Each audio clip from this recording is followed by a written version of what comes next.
আসসালামু আলাইকুম। এই যে ডিনারের সময় হয়ে এসছে, খেতে বসবো এখন।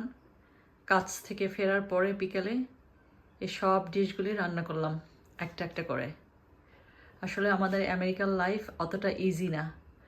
আমাদের বাইরেও কাজ করতে হয়, ঘরে এসেও রান্নাবান্না করতে হয়, বুয়ার কাজ করতে হয়। সো আমরা এভাবে অভ্যস্ত হয়ে গেছি আসলে এখানে লাইফের সাথে। তো কাজ থেকে এসে কী কী রান্না করলাম আপনাদের সাথে একটু শেয়ার করছি। একা একা মজা করে খাবো, আপনাদের সাথেও তাই একটু শেয়ার করছি, আপনাদেরকে দেখাচ্ছি যে এটা হলো আমার লাল শাক, আমার গার্ডেনের চিংড়ি মাছ দিয়ে রান্না করেছি। আর এটা হলো আমেরিকার বেলে মাছ। এখানে মাছটাকে বলা হয় হুইটনিং ফিশ, খেতে ঠিক বাংলাদেশের বেলে মাছের মতো।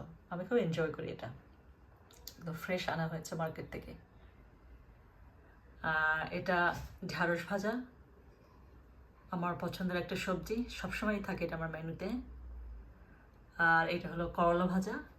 করলাটা আমার গার্ডেনের, আমি ফ্রোজেন করে রেখে দিয়েছিলাম সামার টাইমে, তো আজকে বের করে নর্মাল করে ভাজি করেছি। এটা খেতে ঠিক ফ্রেশ করলার মতোই লাগবে। আর ডাল, বাঙালিদের ডাল না হলে কি খাওয়া হয়? যত আইটেমই থাকুক না কেন, তার সাথে ডাল দরকার, ডাল লাগবেই। ডালটা দিয়ে আমাদের ফিনিশিং করা হয়।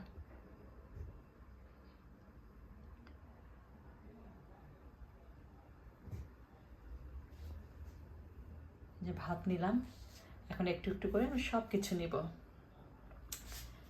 আমি অল্প করে ঢেঁড়স ভাজি নেব,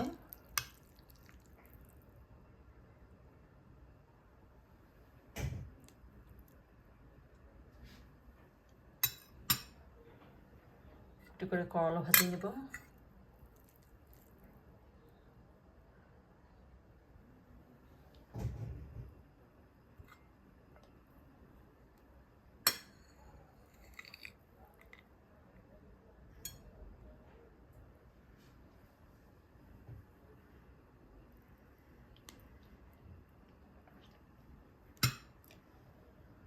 তারপরে হুইটনিং ফিশটা নেব।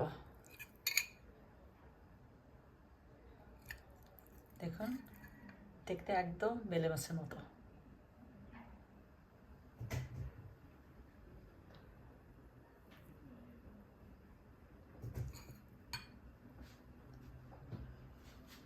আর এর সাথে একটু লাল শাক নিয়ে নিই। আমি সবসময় ভাতটা পরিমাণে একটু কম নেই, বাট এর সাথে আমার সবজি, মাছ এটা একটু বেশি পরিমাণে নেই, যাতে করে আমাদের ডায়েটটা হেলদি হয় এবং সুষম হয়, ব্যালেন্স ডায়েট হয়। ঢেঁড়স ভাজি, করলা ভাজি, লাল শাক আর হুইটনিং ফিশ দিয়ে খাওয়াটা এখন শুরু করব।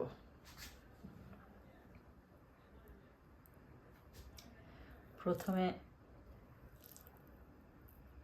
করলা ভাজি দিয়ে শুরু করলেই ভালো হয়, কারণ করলাটা একটু তেতো তরকারি, তো এটা প্রথমে শুরু করলে ভালো। কারণ আপনি অন্য একটা আইটেম খাওয়ার পরে, অন্য একটা জিনিস টেস্ট করার পরে যখন আপনি করলা খাবেন, তখন করলাটা আরও অতিরিক্ত পরিমাণে তিতা লাগে। সে কারণে খাবারের শুরুতেই করলাটা আগে খেয়ে নিতে হয়, যদি এটা আপনার মেনুতে থাকে। সো আমি করলাটা খেয়ে তারপর অন্যান্য আইটেমগুলো ট্রাই করব।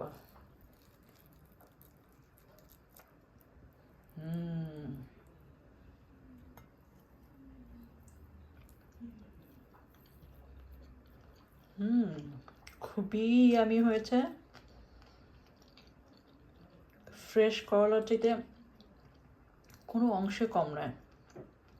আর এগুলো রান্নার প্রসেসও আমি শিখে গেছি, ফ্রোজেন শাকসবজি কীভাবে খুব মজা করে রান্না করতে হয় এটা আমি আয়ত্ত করে নিয়েছি। সো এটা ফ্রেশ শাকসবজিতে কোনো অংশে কম নেয়, বরং রাখতে জানলে এটা ফ্রেশ সবজিতেও মজা করে রান্না করা যায়। এখন আমি খাওয়াটা শেষ করে নিই, পরে আর একটা ব্লগে আবার আপনাদের সাথে দেখা হবে।